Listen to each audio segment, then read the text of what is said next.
Hi, my name is Mert Seaton. I'm an account manager for Alaris, and today we're going to talk about our online repository. If you are an assistant or paralegal and need to have insight into multiple people's calendars and work material, we can grant access. We just need to know ahead of time. I'm going to start by showing you how to get into the repository. You go to our webpage, which is alarislitigation.us, and then at the top here, there's a tab that says Alaris Repository. If you click on that, it brings you to the repository page. It tells you a little bit about it, who to contact if you need a demo or need more info. And then here is your login information. If this is your first time accessing the repository and you do not have your username or password, you need to request that information. Each username and password is individual to each person, so it can't be for one firm or office. You can access information by clicking this email link right here and send an email requesting what your login information is. Once you have your login information, you come up here and just hit login now. It'll bring you to the login page where you can enter your user ID and password.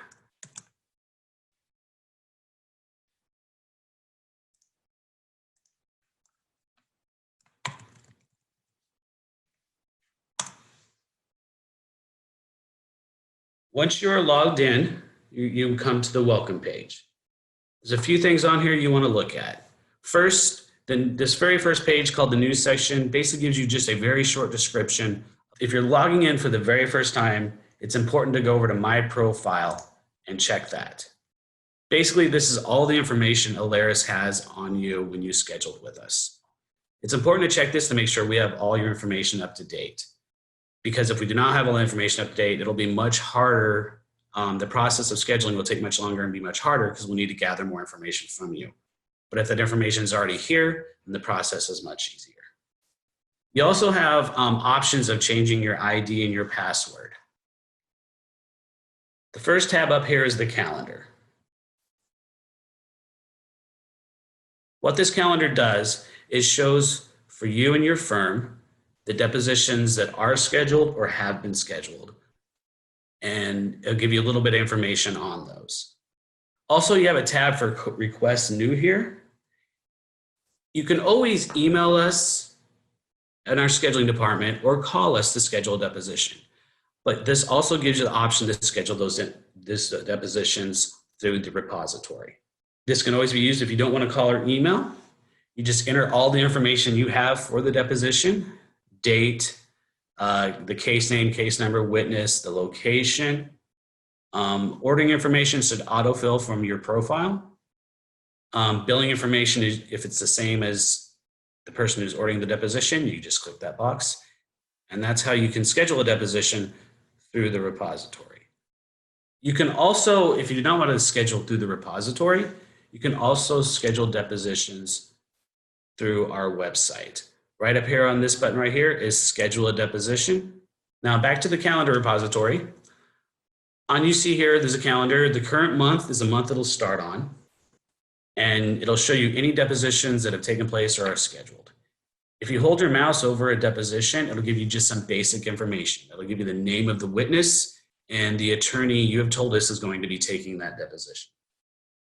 This also gives you the ability, if you can't remember if something was scheduled or not, in a case or for a specific witness, you can go back and look that information up over here in the search criteria. When you go through the search criteria and you're looking for a specific deposition, there's a number of ways you can look that up. We're going to start here just by date. You can come in here and change your date range to whatever you want. I'm going to start on July 1st. And then on the job to date, you need to actually manually enter that information in.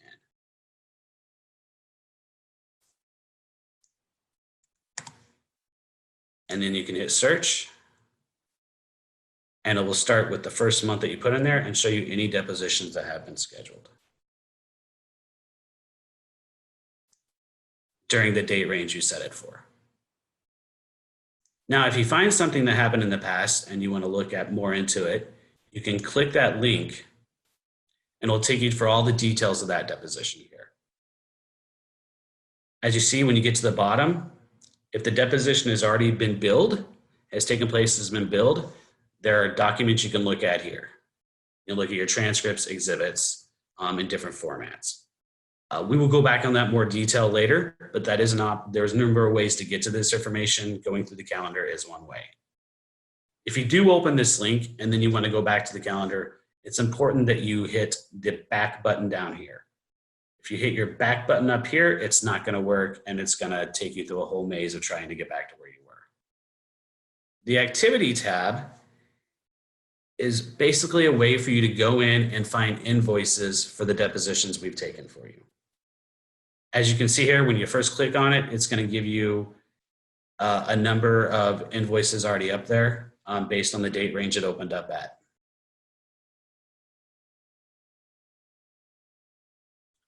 When you look at these invoices, you have a couple of options here. You can click on the invoice number and jump into it, and it'll give you the job information, the details we had for invoice, including the amount, the line items of what was invoiced and how much it was invoiced at. And then you have a chance to download that invoice and take a look at it, save it, email it, whatever you need to do. And PDF will pop up in the corner and you can open it up and you can review the invoice, you can print it, you can email it, you can save it, whatever you want to do with it, it is yours to do with. Again, if you click a link, make sure you hit the back button and not the back arrow. You also have an option of viewing any search criteria you use, viewing all the invoices in just a PDF version. And it will just list what you see there, but put it in a PDF for you.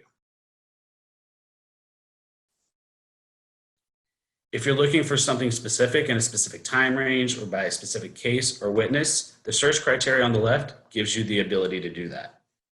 The biggest use of the Alaris repository is the repository tab. What this does, it allows you to easily locate and view transcripts and exhibits that are associated with any of the depositions you scheduled with us. There's a number of ways to locate your transcript and exhibits on the repository, just like as in the calendar tab or the activity tab.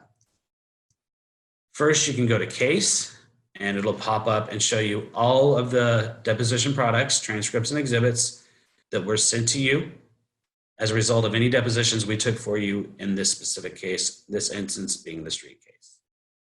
Once you want to look at one of those, you hit the download button and it'll pop up here and you can review that transcript. This is the full PDF version. You can take a look at it. You can save it. You can print it. You can do anything you want with it again. It is your property. The same goes with exhibits. One more option here on looking for documents on the repository is the firm-wide repository.